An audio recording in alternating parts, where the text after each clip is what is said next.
Have you ever sat and thought of what it must feel like to truly step into your authentic self, to be visible, to be seen, and to feel confident? What must that feel like? And how would it change your life, your business, if you felt like that right now? Well, today we are talking a little bit about a lot about that with my dear guest, Chardét Ryel. Among many things, Chardét is a visibility mentor for business owners. She is a behavior change specialist with a mission to strip away the barriers that stop us from personal growth, powerful relationships, and impact. For 11 years, she's worked to transform the way we talk to ourselves and treat ourselves and our bodies so that we can feel powerful in our minds, bodies, and careers. And today on this episode, she is giving us her top tips, her top ways of going about being visible and feeling comfortable and confident in the spotlight, telling your story and showing up for yourself. If you are like, golly, if I could just step out and shed all of those things that make me feel unwanted, unworthy, unwhatever, then my friend, my dear listener, this is the episode for you. All right, let's go. Welcome to the Flourishing Entrepreneur Podcast with Alea Harris. If you're looking for actionable ways to overcome communication and differentiation challenges by sharing radically authentic stories, you are in the right place. Listen in and learn how to stand in the power of your unique narrative to transform your personal life, business, and workplace culture. And now, your host, award-winning international speaker, strategic storytelling consultant, and Japanese whiskey lover, Ruby Coral's mom, Alea Harris.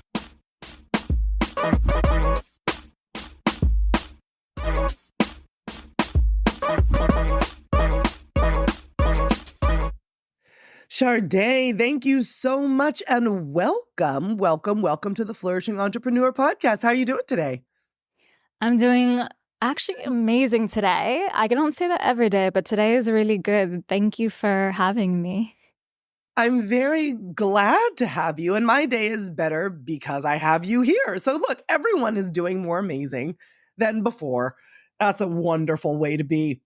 So before we dive into some of our hard-hitting questions, can you please, in like 2 to 3 sentences, let our dear listeners know who you are and what you do? Yeah, of course. So I'm Chardét. I was a wellness entrepreneur. It's been 11 years, and there's been different iterations of that. But I moved into more of the psychology side of it. So I was helping people through their habits, lifestyle changes, and I've moved that into business. So when I'm working with different entrepreneurs, it is helping them essentially feel comfortable with visibility, marketing, nailing their message, and all related to the psychology. I love that. And I know that you specifically were focusing on visibility and being a visibility mentor. Can you explain a little bit more about what that means? Yeah, of course. So a lot of people, especially if you're an online business, and let's face it, even if you're not an online business, you have an online presence. And a lot of that is so focused on content strategy, on content marketing. But what I was finding in my own experience as an entrepreneur, but also in the early days of starting to work with people and get feedback, was that the issue was not how do I create content? It was not what do I talk about even? It was how do I even get in front of the right people? And how do I come across confidently when I'm doing that? Those were the blocks. Those were the hangups. And there wasn't a real resource that people could easily find that focuses only on that. Sorry, that was a cough. So when you say that you're getting in front of the right people, do you do a little bit of PR as well?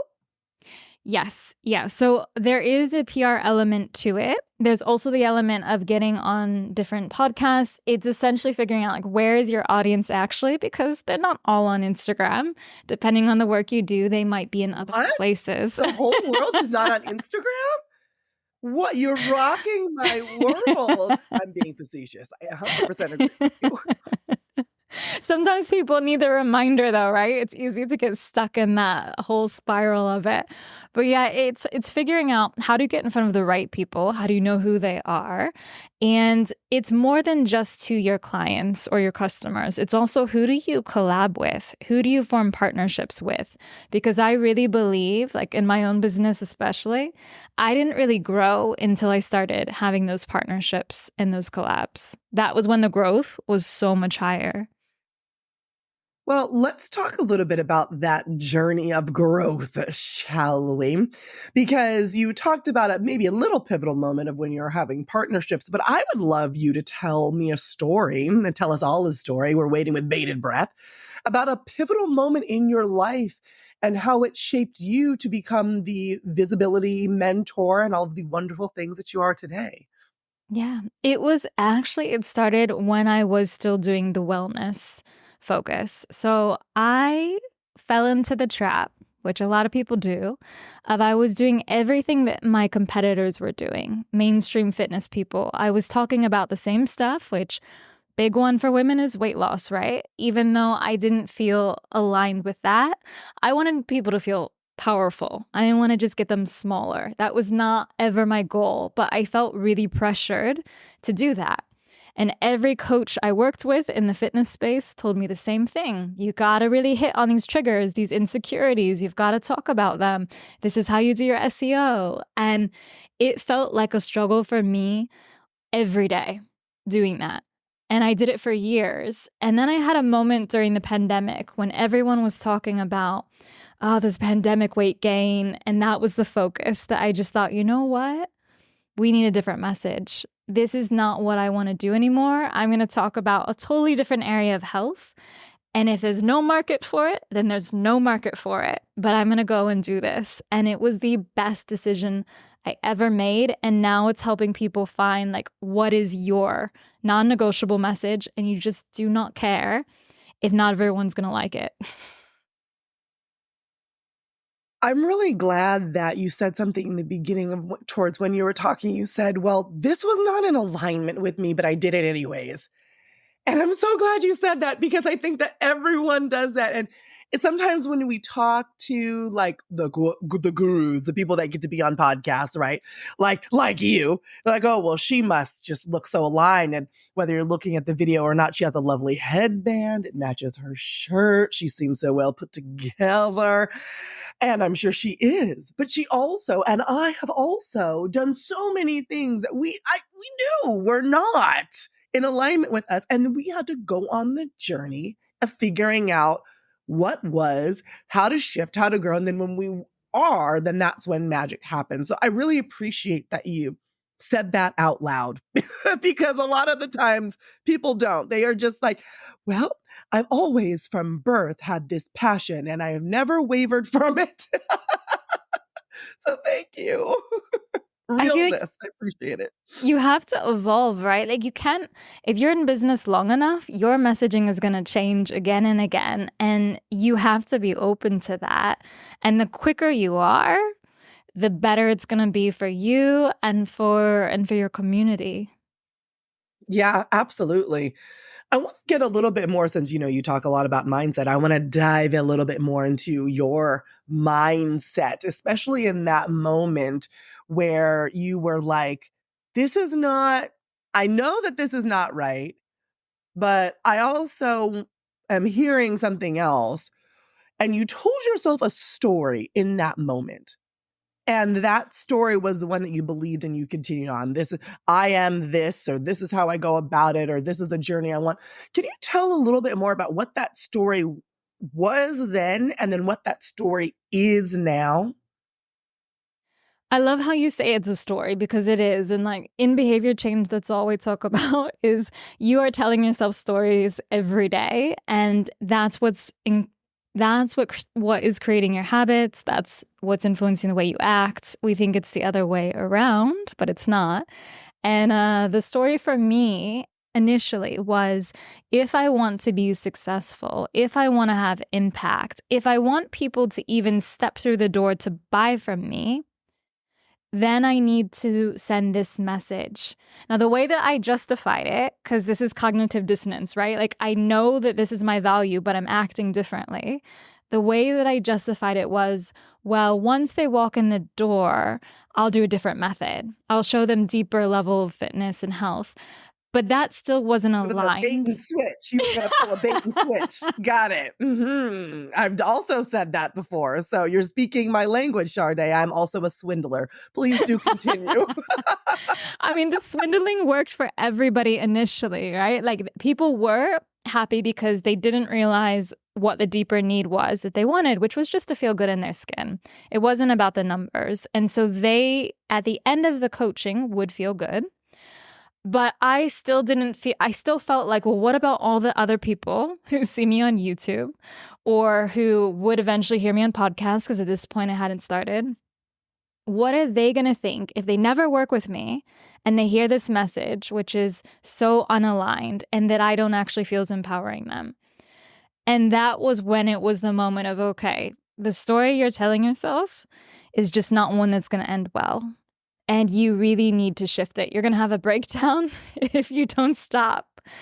And now I feel a lot more, the story I feel now is that what I talk about, even if it's not in the perfect language to make someone just click immediately, I know that the transformation I'm offering, the support I'm giving is completely aligned with what I know I can do for them and what they can change in their lives. So they're coming in knowing full well, like, what is the value? What am I going to get?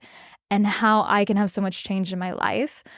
And yes, it means some people say no, but it also means that the right people, like we were talking about, they say yes. And that's the goal. You don't want to be everything for everybody.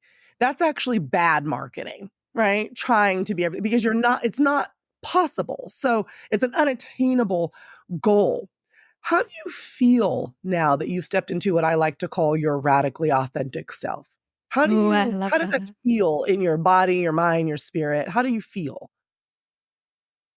It feels very light, I think is the best way to put it. So I remember when I did a lot of confidence coaching before when I was in the wellness sphere. And we would say, the goal is not for you to feel amazing after doing these programs. The goal is for you to no longer feel the heavy backpack that's pulling you down. Because then you can do more of the things, have more of the joy, and you still have energy.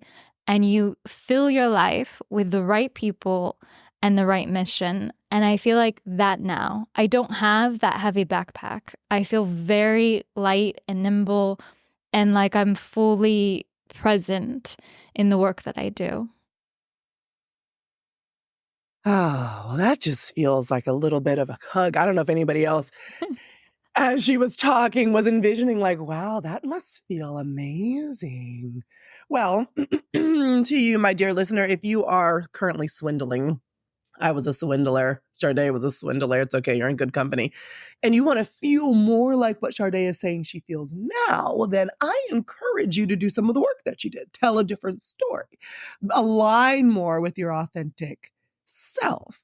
But I'm sure it wasn't always quite like that. What would you say was the limiting belief that prevented you from telling that new story, from aligning with your new self? What was the main thing holding you back? And were there any really tangible things that you did to bust that belief or to put it aside or to dissolve it so that you could move forward? Yeah.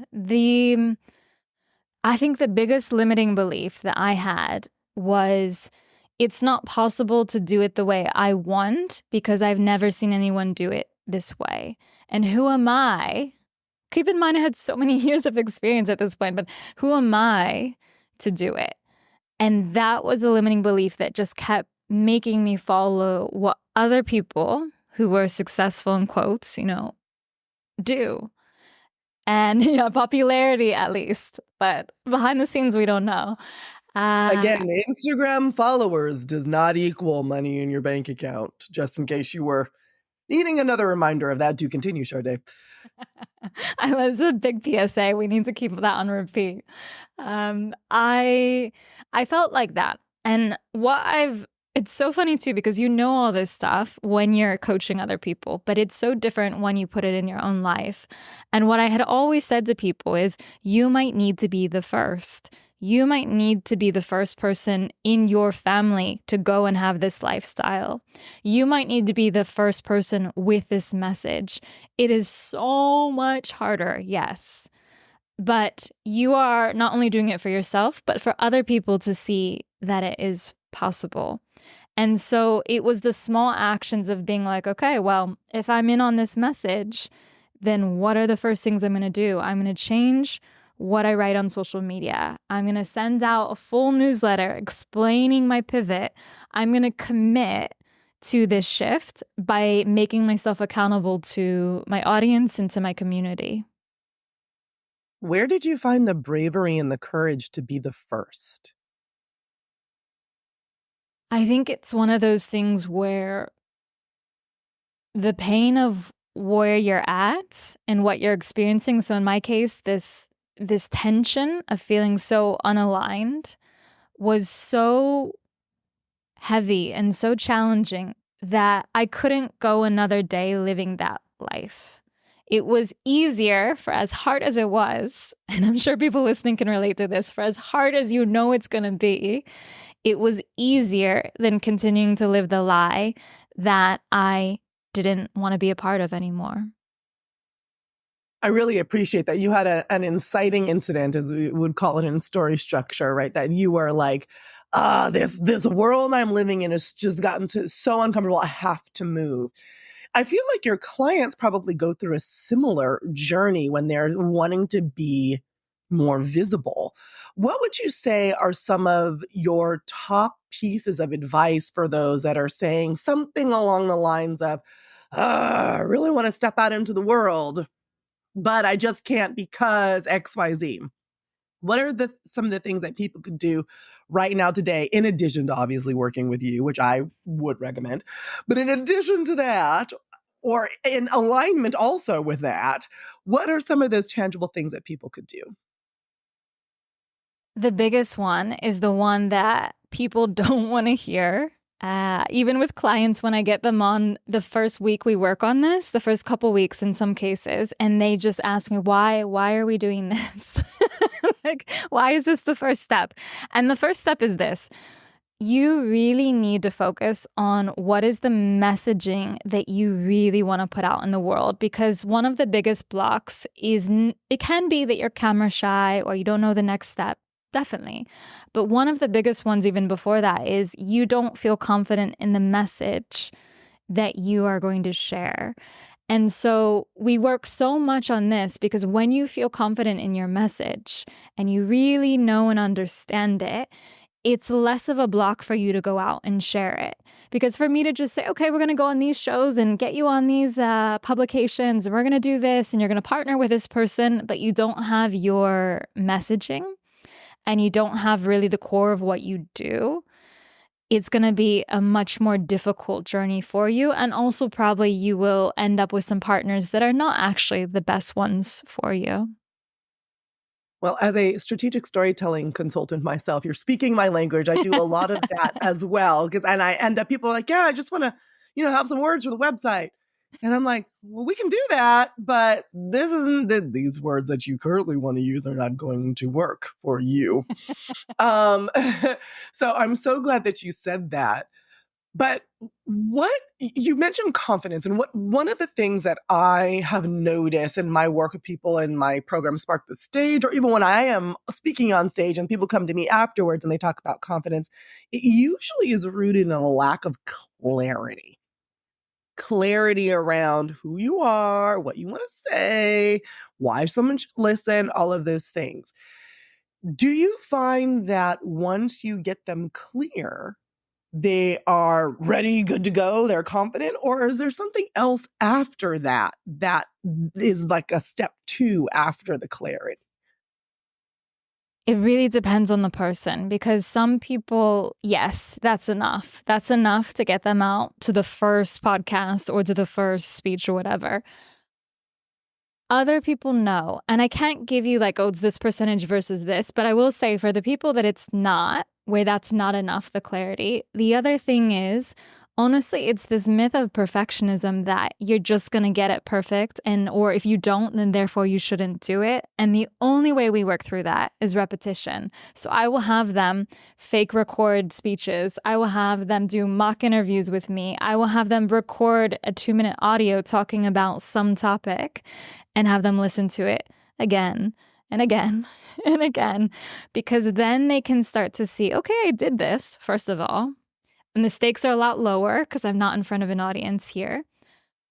I can see that I'm good in these parts, and this is what I can strengthen, and this is what I can't. And that has been so powerful for a lot of people, because too, a lot of times, and I'm sure you see this, people are so afraid of seeing themselves on camera or hearing their own voice. I don't ever understand that. Like, so a large part of what I do is public speaking. And it baffles my mind that public speaking is the number one fear people still year after year after year. And second is death. Second is death. And I'm like, so we're that afraid of getting up on stage and opening our mouths in front of other people that we would literally rather die. So I think that the work that you do is incredibly important. And I do see it all the time. When people work with me or even see me, they're like, inspired by what I do. And I'm not saying it's like, I'm so good, they better be in awe, which is the truth. But it's more like, whoa, you're actually on a stage and you're talking. Like, it's just like, whoa, how do you do that? So I want more people, especially women, to feel comfortable doing that. So I'm so glad that you do the work that you do. But speaking of that, there are lots of people that do some similar things. I'm just going to be real. So why would I choose you? What differentiates you? What makes you stand up from the crowd? Why should someone listening to your melodious voice right now pick up the phone or follow your link and go to your website and work with you? I mean, I think first it's the melodious voice. Obviously. I think, the one thing I'll say first is I've actually worked with some of my competitors. I've collabed with them. So I don't see it as either or. I think for each person listening, there's different things that you want. You and I, we do some overlapping work, but there's a different focus that you're on, and you're bringing a different energy to it than I am. And so I think for me, when people come to me, a lot of times they do tend to be in an industry that is focused on helping people. So it could be psychology, it could be wellness, and that's because I have so much experience in that area, and it requires a lot of energy when you're working with those clients, right? Like, so I understand these people. I think that's a big thing, but it's also the fact that I'm not just focusing on the marketing stuff. Like, I have this behavior change background that is all about helping you to go deeper than how do I just get in front of all these people, but how do I also feel like I am the expert to do it? And I think that that's the big change, is kind of the value mix there. I love that. Very, very well stated in your melodious voice. So how can people then take that next step and learn more about you and work with you? Where can they find you? Yeah, so there are 2 places you can find me. The first one is my name, ChardétRyel.com. You can find the website, all the info in there. And the second one is... I'm going to pause you. That is, we've discussed before recording, there are many ways to spell Chardé. So it's ChardétRyel.com. Do continue.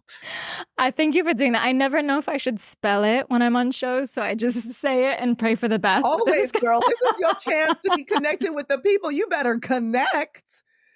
Always. I spell Alea all day, every day. I should make it into a song. Chardét. Like, I spell it all the time. I think you should. I think you need to pull that little clip right there, and that's your intro. There we go. Check.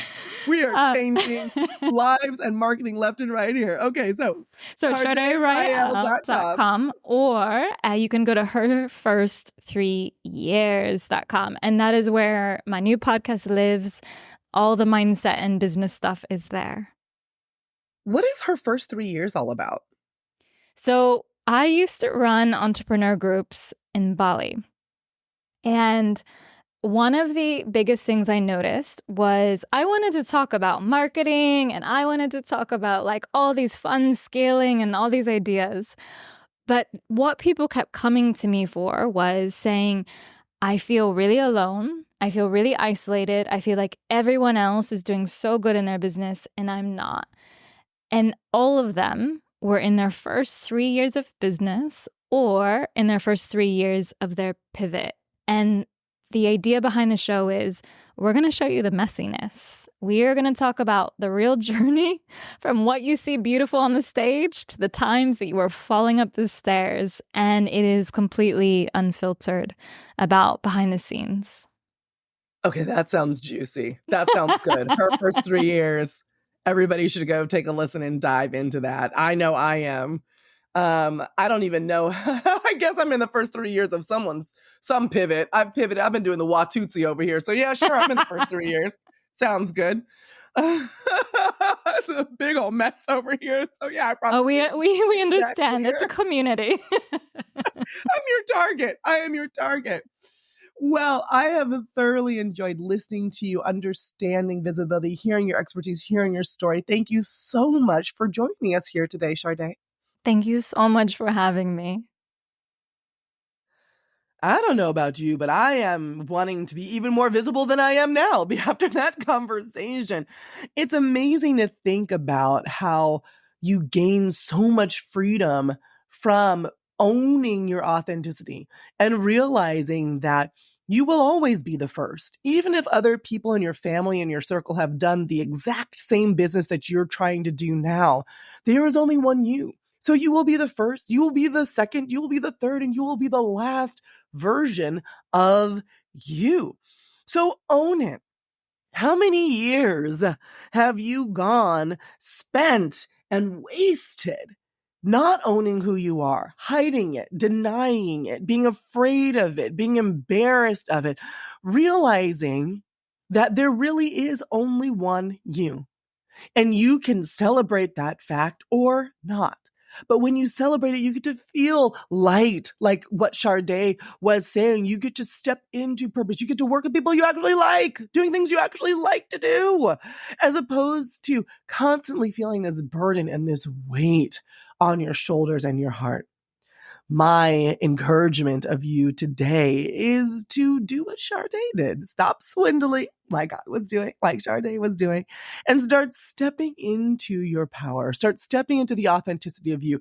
Stop apologizing for taking up space and start taking it up proudly. Shine, baby, shine. Glow, baby, glow. This has been an episode of the Flourishing Entrepreneur Podcast, and my name is still and always Leah Harris. I'm wishing you lots of love, light, and abundance. All right, bye for now. Thank you for listening to this episode of the Flourishing Entrepreneur Podcast with Leah Harris. Vibing with what you hear? Leave a 5-star review to spread the love, and be sure to click subscribe.